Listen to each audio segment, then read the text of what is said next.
السلام علیکم دوستو، دوسرے پارے کے خلاصے کے ساتھ آپ کی خدمت میں حاضر ہوں۔ دوسرے پارے میں 4 باتیں اللہ تعالیٰ نے بیان کی ہیں۔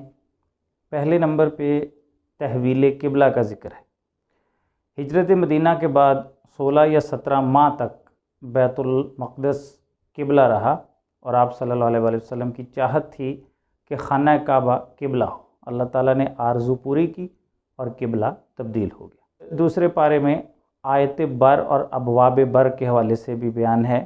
سورہ بقرہ کی آیت نمبر 177 آیت بر کہلاتی ہے۔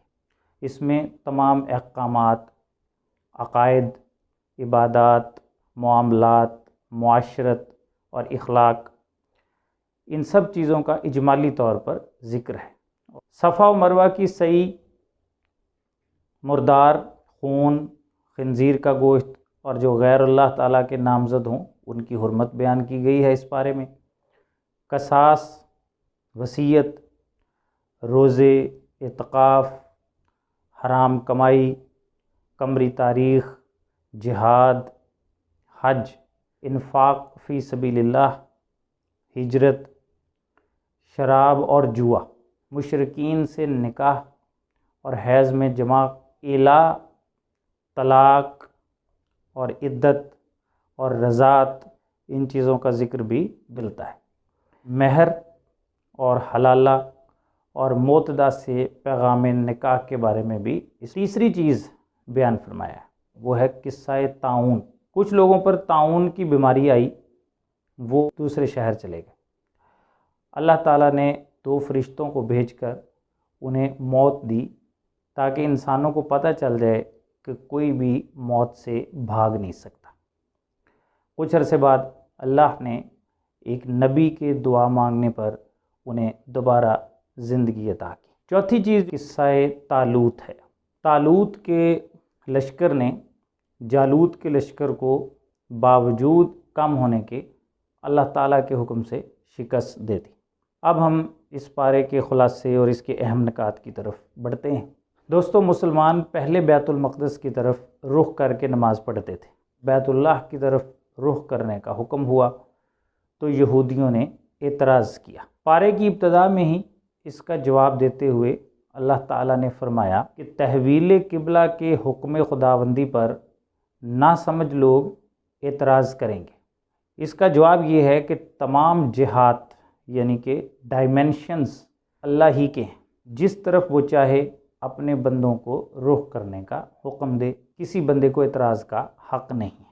پھر اللہ نے فرما برداروں اور نافرمانوں میں تمیز کے لیے کہ تحویل قبلہ کا حکم دیا ہے کہ فرما بردار فوراً اسے مان لیں گے اور نافرمان اعتراضات پر اتر آئیں گے، اور اس طرح مخلص مسلمان اور کافر و منافق کھل کر سامنے آ جائیں گے۔ اس کے بعد امت مسلمہ کے اعتدال اور میانہ روی کا تذکرہ ہے اور فضیلت کا بیان ہے کہ قیامت کے دن جب کافر اپنے نبیوں پر تبلیغ رسالت میں کوتاہی کرنے کا اعتراض کریں گے تو امت محمدیہ کے لوگ انبیاء علیہ السلام کے فریضہ نبوت کی ادائیگی پر گواہ کے طور پر پیش ہوں گے، اور حضرت محمد علیہ السلام ان سب کی گواہی دیں گے۔ آپ کتنے دلائل پیش کر دیں، ان اہل کتاب پر تعصب و ہٹ دھرمی کا ایسا پردہ پڑا ہوا ہے کہ یہ کسی قیمت پر ماننے کے لیے تیار نہیں ہوں گے۔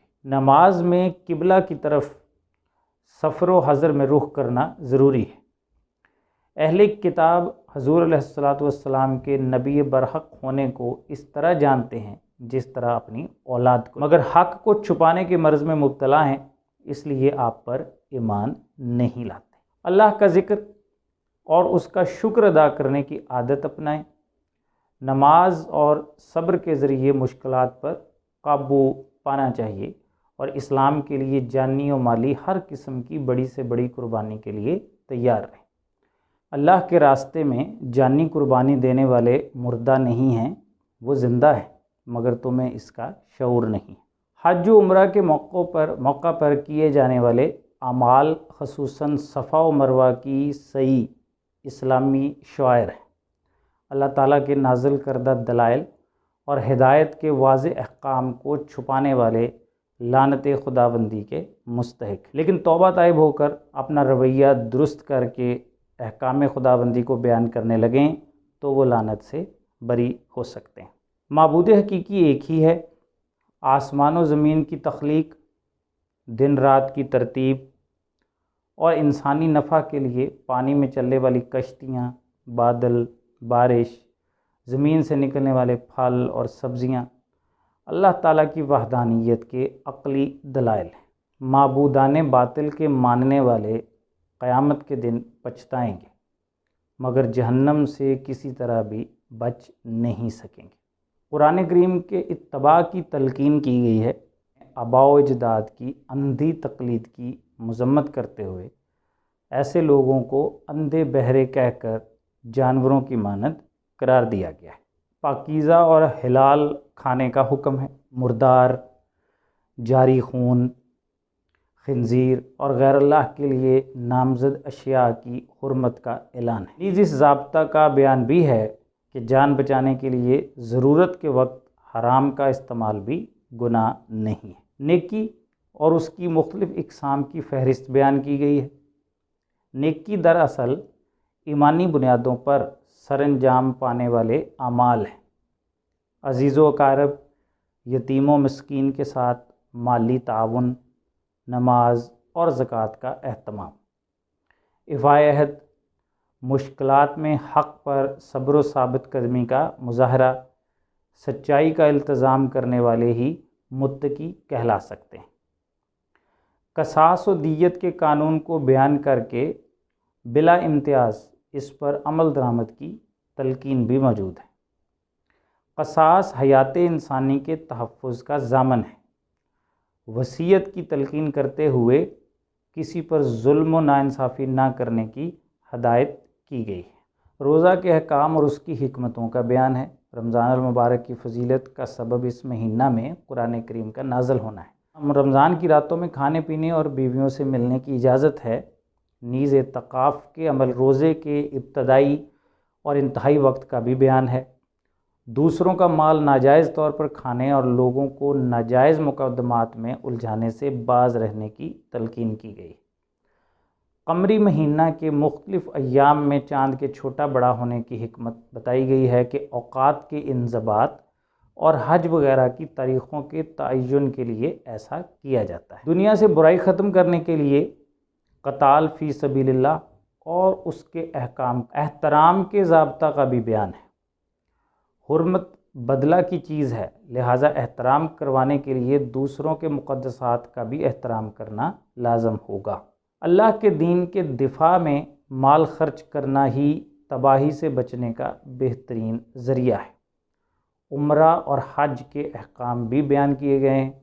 اگر حالت احرام میں خانہ کعبہ تک پہنچنے میں کوئی رکاوٹ پیدا ہو جائے تو دم دے کر احرام کھول سکتے ہیں۔ احرام کی حالت میں غیر اخلاقی حرکتوں سے گریز کیا جانا چاہیے۔ جنسی موضوعات پر گفتگو سے اجتناب کیا جانا چاہیے۔ مساوات کو مد نظر رکھ کر تمام افعال حج کی ادائیگی ہونی چاہیے۔ جمرات کی کنکریاں 3 دن واجب ہیں۔ چوتھے دن حاجی کی ثواب دید پر منحصر ہے۔ اس موقع پر اللہ تعالیٰ کو خوب یاد کیا جائے اور دنیا و آخرت کی خیر اور بھلائی مانگی جائے۔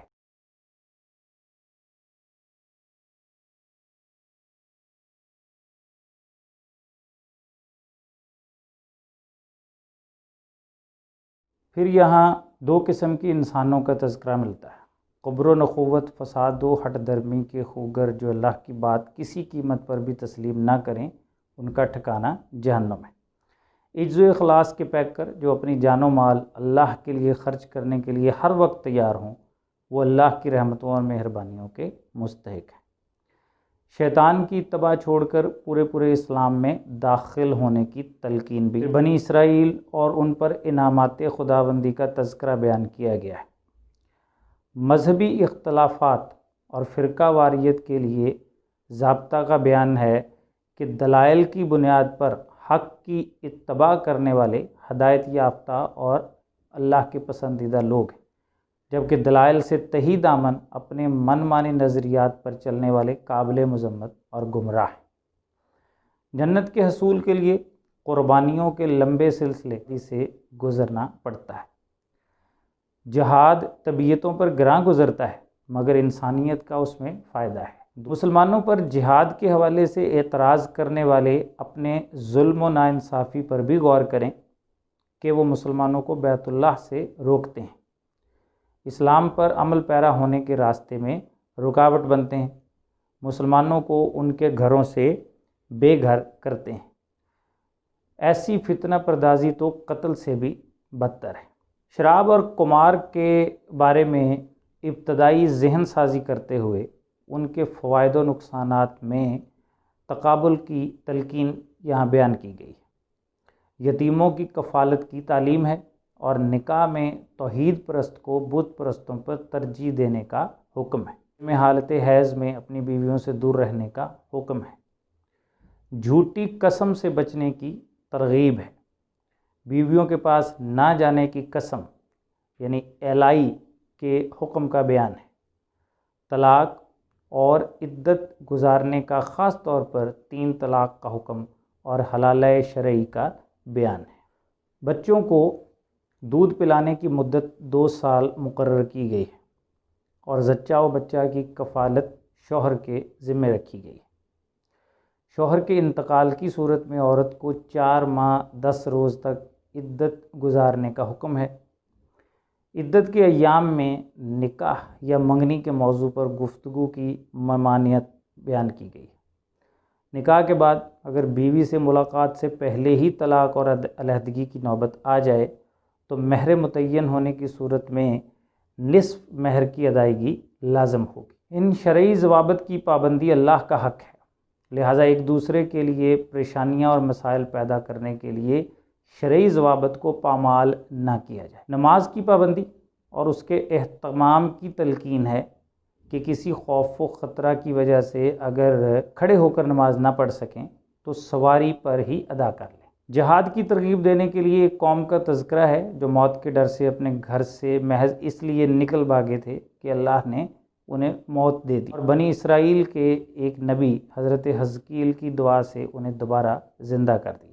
پھر جہاد کا حکم اور اس کے ساتھ ہی اللہ کے نام پر مال خرچ کرنے کی تلقین ہے۔ مسلم حکمران طالوت اور کافر حکمران جالوت کے درمیان مقابلے کا تذکرہ ہے۔ بنی اسرائیل کے جہاد سے راہ فرار اختیار کرنے کی وجہ سے ایک ظالم قوم عمالقہ کو اللہ تعالیٰ نے ان پر مسلط کر دیا تو انہیں جہاد کی فکر لاحق ہوئی۔ حضرت شموئیل کے ذریعے اللہ تعالیٰ نے ان لوگوں کو مسلم بادشاہ طالوت کی زیر قیادت جہاد کا حکم دیا۔ طالوت کی عمارت پر بنی اسرائیل نے اعتراض کیا تو اللہ تعالیٰ نے اس کی جسمانی قوت اور جنگی علوم میں مہارت کو اس کی اہلیت عمارت کی دلیل کے طور پر بیان کیا۔ بنی اسرائیل کے مذہبی مقدسات اور حضرت موسیٰ و ہارون کے تبرکات پر مشتمل تابوت جو کہ دشمنوں کے قبضے میں تھا انہیں واپس دلا کر ان کی تسلی کا انتظام کر دیا۔ طالوت نے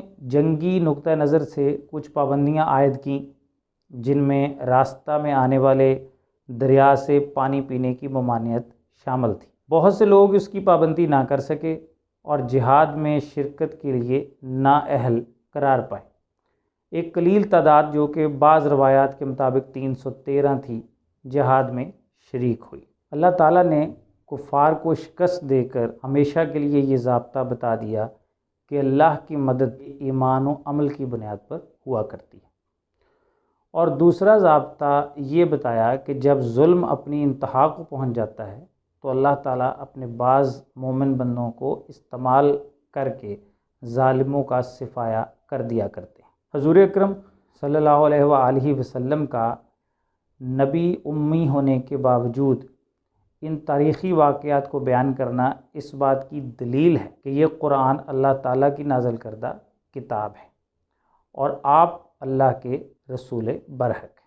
اب ہم اس پارے میں بیان کردہ اہم نکات اور عمل کی باتوں پہ ذرا ذکر کریں گے۔ اس پارے میں بیان کیا گیا ہے کہ تبدیلی ایک امتحان ہے۔ زندگی میں موسم، جگہ، حالات کی تبدیلی کو خوشی سے قبول کرنا ہے۔ مومن کی زندگی کا مرکزی نقطہ نیکیوں میں آگے بڑھنا ہے۔ کسی بھی غلط کام کا ارادہ ہو تو اللہ کی خشیت کی وجہ سے چھوڑ دینا ہے۔ صحیح طریقے پر اور کثرت سے اللہ کو یاد کرنا ہے۔ کسی بھی امتحان میں امید اور شکر کو نہیں چھوڑنا ہے۔ حضرت ہاجرہ کے صبر کا حوصلہ کسی بھی مشکل اور تنہا حالت میں رضیت باللہ ربًا کہنا ہے۔ شیطان کے بہکاوے سے بچتے ہوئے کھانے پینے میں حلال و طیب اختیار کرنا ہے۔ تقوی کو بطور زاد راہ لے کر سفر کرنا اور پرامن رہنا ہے۔ فرض عبادت کے ذریعے تقوی کے حصول کی کوشش کرنی ہے۔ اللہ بندے کے قریب ہے، اسی سے دعا کرنا ہے اور اسی کو پکارنا ہے۔ دنیا کی بھلائی کے ساتھ آخرت کی بھلائی بھی مانگنی ہے۔ شادی بیاہ کے معاملات میں عقیدہ پر سمجھوتہ نہیں کرنا ہے۔ کسی شرک کرنے والے سے زندگی کا اہم تعلق قائم نہیں کرنا ہے۔ طلاق دیتے ہوئے بھی احسان کا معاملہ کرتے ہوئے بھلے طریقے کے ساتھ ایک دوسرے سے جدا ہونا ہے۔ بیوہ کا 4 ماہ 10 دن عدت گزارنا، نئے نکاح کے بارے میں فیصلہ کرنے کا اختیار رکھنا ہے۔ یہ تھی آج کی ویڈیو۔ امید ہے آپ کو ویڈیو پسند آئی ہوگی۔ چینل کو سبسکرائب کرنا مت بھولیے گا، لائک اور شیئر بھی ضرور کیجیے گا۔